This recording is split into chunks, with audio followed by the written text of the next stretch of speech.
কলকাতায় এবার দেখা মিলবে সবুজ অ্যানাকোন্ডার। চিড়িয়াখানায় ঘর সাজছে। দীর্ঘ অপেক্ষার অবসান। কেন্দ্রীয় জু অথরিটির ছাড়পত্র পাওয়ার পরই সবুজ অ্যানাকোন্ডার আসার তোড়জোড় শুরু হয়ে গিয়েছে। মাদ্রাজ ক্রোকোডাইল ব্যাংক থেকে নিয়ে আসা হচ্ছে তাদের। দীর্ঘ অপেক্ষার অবসান। অবশেষে কলকাতা চিড়িয়াখানায় আসতে চলেছে নতুন অতিথি।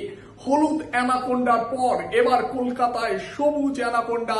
আরো জমজমাট হবে কলকাতা চিড়িয়াখানা। সবুজ অ্যানাকোন্ডা হলুদ অ্যানাকোন্ডার থেকেও আকারে বৃহৎ হয়।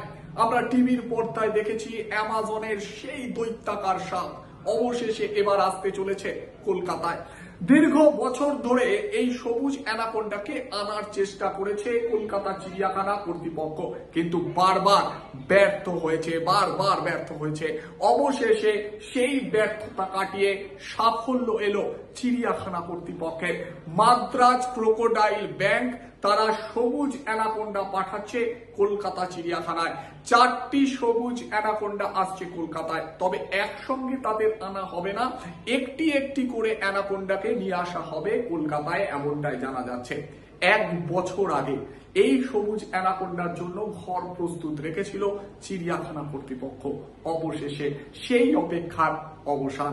সেই ঘর এখন সাজাতে ব্যস্ত চিড়িয়াখানা কর্তৃপক্ষ। জানা যাচ্ছে আগামী সপ্তাহে চিড়িয়াখানা কর্তৃপক্ষের বিশেষ দল তৈরি হচ্ছে এবং তারা মাদ্রাজ যাবে, মাদ্রাজ ক্রোকোডাইল ব্যাংক থেকে সবুজ অ্যানাকোন্ডা আনার জন্য।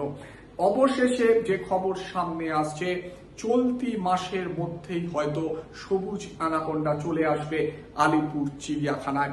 আরো একবার দর্শকদের জানাচ্ছি, দীর্ঘ অপেক্ষার অবসান। কেন্দ্রীয় জু অথরিটির সবুজ সংকেত। অবশেষে মাদ্রাজ ক্রোকোডাইল ব্যাংক থেকে 4টি সবুজ অ্যানাকোন্ডা আসছে কলকাতায়। তার বদলে কলকাতা চিড়িয়াখানা শাঁখামুটি সাপ তুলে দিচ্ছে মাদ্রাজ কর্তৃপক্ষের হাতে।